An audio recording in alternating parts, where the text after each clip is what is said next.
విదేశాల వనితలకు సారెపోసి పంపేది, భారతీయ సంస్కృతిని సగర్వంగా చాటేది, మన జాతీయ జెండాకు సమానంగా నిలిచేది.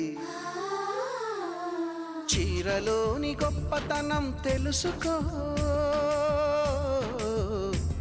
ఈ చీర కట్టి ఆడతనం పెంచుకో.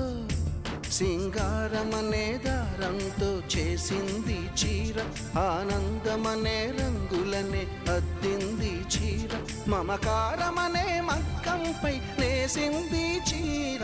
చీరలోని గొప్పతనం తెలుసుకో,